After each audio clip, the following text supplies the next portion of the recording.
नमस्कार बच्चों, आज मैं आप लोगों को राजनीतिक विज्ञान भाग 2 का पार्ट 3 पढ़ाने जा रही हूँ। नियोजित विकास की राजनीति। तो चैप्टर जहाँ से शुरू होता है, पहली लाइन मैं यहीं से बताती हूँ। उड़ीसा राज्य में लौह अयस्क संसाधन का विशाल भंडार था, काफ़ी था, और इस्पात की मांग वगैरह भी बहुत ज़्यादा बढ़ी हुई थी, इसलिए इस राज्य का महत्व ज़्यादा बढ़ गया था क्योंकि इसके पास संसाधन था। उड़ीसा सरकार ने राष्ट्रीय और अंतर्राष्ट्रीय स्तर पर इस्पात निर्माताओं से सहमति पत्र पर हस्ताक्षर कर लिए थे। यानी कि राष्ट्रीय और अंतर्राष्ट्रीय लेवल पर उन्होंने सहमति पत्र पर हस्ताक्षर कर लिए कि आओ हमारे उड़ीसा पर अपने निवेश करो, कारखाने चलाओ, उद्योग लगाओ, उससे क्या होगा, लाभ होगा। ये सारी चीज़ें पर सहमति उन लोगों ने कर ली थी। तो बच्चों, यहाँ पे समस्या क्या आ रही है? हमारे पास संसाधन हैं, लेकिन क्या निवेश करें? तो इसके कुछ लाभ भी हैं और कुछ हानि भी हैं। तो ये समझना ज़्यादा है कि लाभ क्या है और नुकसान क्या है। तो लाभ के बारे में बताते हैं कि लाभ में क्या है कि पूंजी निवेश हो जाएगा। ठीक है, अगर कोई उद्योग लगा देंगे तो पूंजी का निवेश हो जाएगा। दूसरा, कारखाने वगैरह स्थापित हो जाएंगे, रोज़गार बढ़ेगा। तीसरा है, और चौथा है कि क्षेत्र का जो है विकास होगा। ठीक है, तो लाभ में ये है कि सभी को जो है कार्य भी मिल जाएंगे, रोज़गार भी मिल जाएगा, विकास भी होगा। ये सारी चीज़ें हैं, सारे आने जाने के लिए सारी सुविधाएं हो जाएंगी, सड़कें आएंगी, बिजली आएंगी, तमाम चीज़ें जो हैं फ़ायदा मिलेगा या लाभ मिलेगा। हमारे पास संसाधन है तो संसाधनों का इस्तेमाल हो जाएगा। ये तो हमारे लाभ हो गए बच्चों। अब हानि पर आते हैं। तो यहाँ पे हानि में क्या है, आदिवासी ज़्यादा रहते थे उड़ीसा क्षेत्र में। ठीक है, जो ये संसाधन थे उन्हीं इलाकों में थे जो विकसित थे। तो अविकसित इलाकों में आदिवासी वगैरह रहते थे। समस्या ये थी कि वहाँ पे उद्योग ला दिए जाएंगे, सारी चीज़ें स्थापित हो जाएंगी, तो उस जगह को छोड़कर दूसरी जगह पे जाना पड़ेगा। तो ये सारी जो है समस्या यहाँ थी कि यहाँ से समस्या जो भी कंपनियाँ उद्योग वो स्थापित होंगी। ठीक है, दूसरी चीज़ है कि पर्यावरण था, आदिवासियों को नहीं होती थी पर्यावरण की चिंता। इसकी चिंता उनको थी पर्यावरण की रक्षा के लिए जो काम करते थे। तो इससे लग रहा था कि पर्यावरण प्रदूषित होगा अगर कारखाने उद्योग लग जाएंगे। तो ये सारे हानि थे। हाँ, अतिरिक्त शिक्षा की जानकारी भी नहीं थी। फिर इसके आगे है, सबसे बड़ी समस्या थी कि मान लो अगर ऐसी बात इसका विरोध होने लगेगा तो ऐसे में हम क्या करें? केंद्र सरकार क्या करेगी या सरकार क्या करेगी? केंद्र सरकार को ऐसा लगा था कि उद्योग लगाने की अनुमति नहीं होगी तो देश की छवि खराब होगी, और क्योंकि सब यही कहेंगे कि संसाधन था इनके पास, लेकिन और कई लोगों का, कई जगहों का, कई क्षेत्रों का, कई इलाकों का विकास नहीं हो पा रहा है। तो संसाधन होने के कारण ये इसका इस्तेमाल नहीं कर रहे हैं, तो ये हंसने वाली बात हो जाएगी या सरकार की जो है बुराइयां होंगी। उसके बाद एक समस्या और थी कि सरकार ने क्या करा, जनता से न्याय लिए बिना या राय लिए बिना फैसला ले लिया, जिसके बाद में जनता ने विरोध किया। अगर सरकार जाती तो जनता को पहले इसका लाभ बताती, ठीक है, उसके बारे में बता सकती थी, या पर्यावरण एक्सपर्ट से सलाह भी लेना ज़रूरी था उस समय ये सारी कंपनियां या उद्योग लगाने के लिए। और सरकार ने ऐसा नहीं किया। ऐसा सरकार ने क्या किया, डायरेक्ट फैसला लिया। तो इस तरीके से उसको परेशानी पड़ी। जो नहीं भी जानकारी ली थी तो कम से कम पर्यावरण के एक्सपर्ट से जानकारी ले सकते थे। अब है वामपंथ, ऐसे लोग जो गरीब की भले की बात करते हैं, ठीक है, उनको वामपंथी कहते हैं। गरीबों को राहत पहुंचाने के लिए नीतियों का समर्थन करते हैं। तो ऐसे को जो है हम वामपंथ कहते हैं। ठीक है, तो वामपंथ और दक्षिणपंथ, कई बार ऐसा क्वेश्चन पूछा जा सकता है कि वामपंथ और दक्षिणपंथी किसे कहते हैं। ठीक है, तो ये एक विचारधारा है। वामपंथी जो लोग होते हैं वो गरीबों का समर्थन करते हैं। तो स्क्रीन पे देख ही रहे हो कि लिखा हुआ कि वामपंथी लोग जो क्या होते हैं वो गरीबों के भले की बात करते हैं, गरीबों को राहत पहुंचाने वाली नीतियों का समर्थन करते हैं। ठीक है, सरकारी नीतियों का समर्थन भी करते हैं कि जो गरीबों को राहत पहुंचा रही हो, जिससे गरीबों को फ़ायदा हो। सरकार यदि ऐसी कोई ऐसी नीति बना रखी है कि जिससे गरीबों को फ़ायदा हो रहा है तो ऐसी नीतियों का वो समर्थन करते हैं, तो उनको वामपंथी कहा जाता है। अब दूसरा टॉपिक है दक्षिणपंथी। ठीक, दक्षिणपंथी को हम हाईलाइट करते हैं फिर बताते हैं। ठीक है, दक्षिणपंथ में क्या होता है बच्चों, यह खुली प्रतिस्पर्धा और बाजार मूलक अर्थव्यवस्था का समर्थन करते हैं। यानी यहाँ पर ये कहते हैं यानी कि खुली प्रतिस्पर्धा यानी ओपन कंपटीशन होना चाहिए, बाजार मूलक। नए पूंजीवाद में क्या होता है कि ये ऐसा कहते हैं कि सरकार को अर्थव्यवस्था में ज़्यादा हस्तक्षेप नहीं करना चाहिए, लोगों को छोड़ देना चाहिए पूंजीवादी अर्थव्यवस्था में कि वो अपने ज़्यादा से ज़्यादा अपनी आर्थिक व्यापार ज़्यादा से ज़्यादा अच्छे से कर सकें। लाइसेंस नीति टाइप की चीज़ें नहीं चलानी चाहिए, ये दक्षिणपंथी कहते हैं, क्योंकि इनका कहना है कि सरकार को अर्थव्यवस्था में गैर जरूरी हस्तक्षेप नहीं करना चाहिए या लाइसेंस नहीं बनाना चाहिए। ठीक है, तो इस तरीके से आप समझ गए होंगे कि दक्षिणपंथी और वामपंथी क्या होता है। इसके बाद देखते हैं विकास का क्या अर्थ होता है, इसका क्या मतलब होता है। तो बहुत ईजी है, विकास का अर्थ होता है आर्थिक समृद्धि, यानी आर्थिक रूप से हम मजबूत हो जाएंगे, आर्थिक रूप से हमारी अर्थव्यवस्था अच्छी होगी तो हम विकास करेंगे। ठीक है, इसका दूसरा है आर्थिक सामाजिक न्याय। आर्थिक सामाजिक न्याय भी हमारे देश में होना चाहिए, और आर्थिक अगर न्याय ना हो और आर्थिक रूप से मजबूत हो तो ये भी संभव नहीं है। अब है विकास की धारणा के बारे में बात करेंगे। वो विभिन्न तबकों के लिए होती है, अलग अलग हो सकती है। ठीक है, जैसे एग्जाम्पल में है इस्पात उद्योग लगाने वालों को लाभ था लेकिन आदिवासियों को नुकसान था। कहने में जिनके पास इस्पात उद्योग लगाने के लिए उनके पास संसाधन थे, उनके पास आर्थिक व्यवस्था मजबूती थी, वो लगाते तो उनको फ़ायदा होता, लेकिन आदिवासियों को नुकसान था। उनके लिए विकास की धारणा कुछ और हो गई। तो जो वहाँ रहने वाले आदिवासी थे उनको नुकसान था।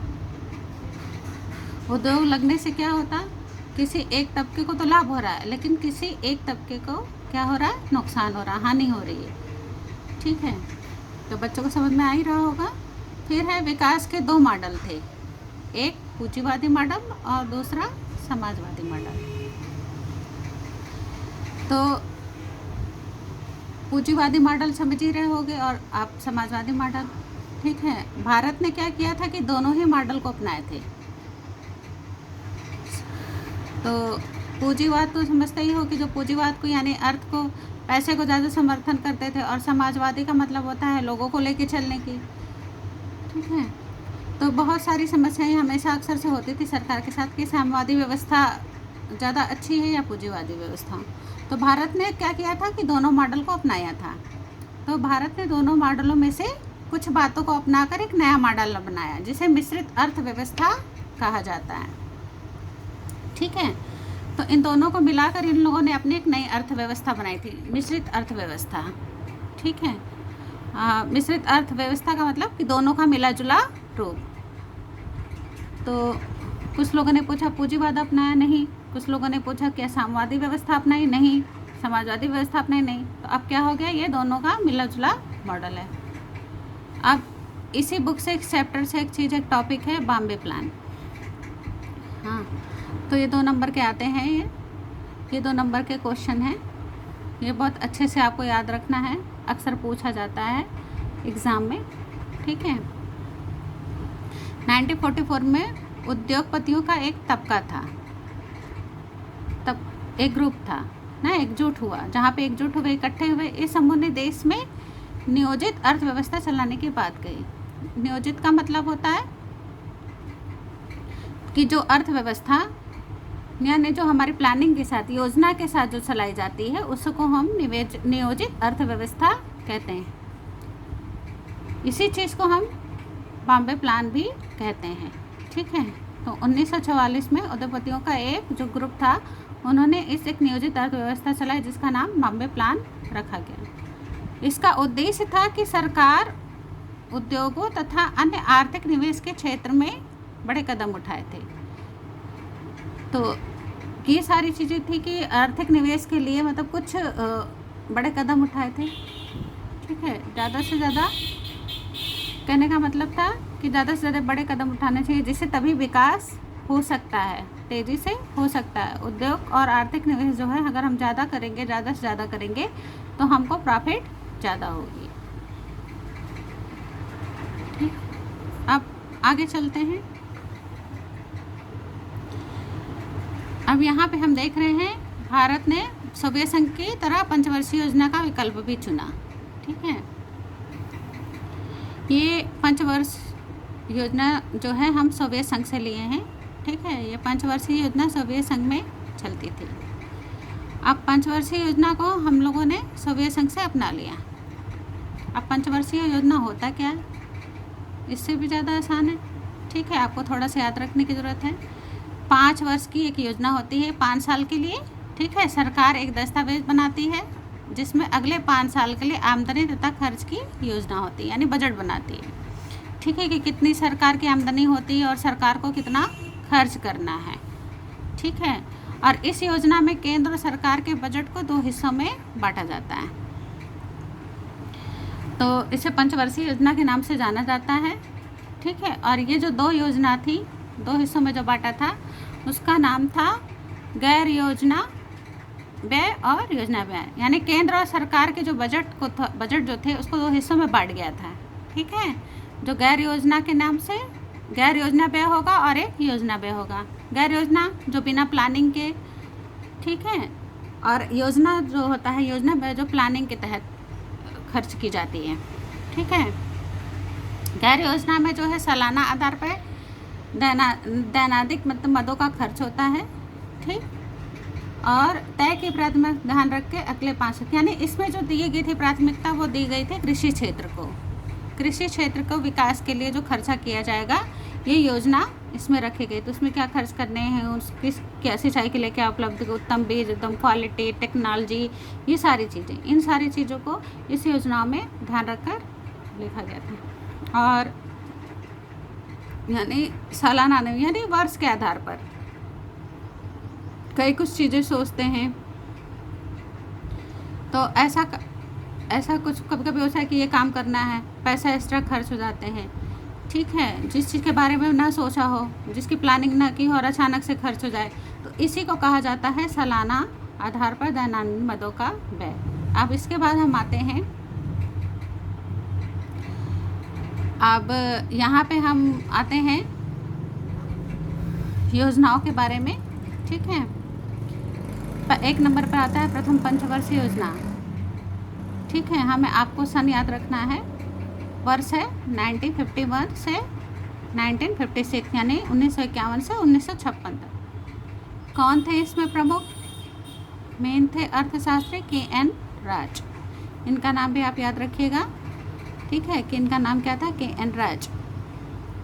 तीसरी बात थी, पहले पंचवर्षीय में किस क्षेत्र पर ज़्यादा जोर दिया गया था? तो यहाँ पे कृषि क्षेत्र पर ज़्यादा ध्यान दिया गया था, खेती पर। उसके बाद है, आगे हम चलते हैं कि क्या करना था, इसमें धीमी रफ्तार से विकास करना था। ठीक है ना, 20 साल तक धीमी गति तक विकास करना है। ठीक, तो हमारी अर्थव्यवस्था का विकास क्या हो, अच्छे तरीके से हो। तो इसी टाइम पे क्या क्या चीज़ें हुई थी ये भी याद रखना है। बांध और सिंचाई क्षेत्र पर निवेश किया गया था।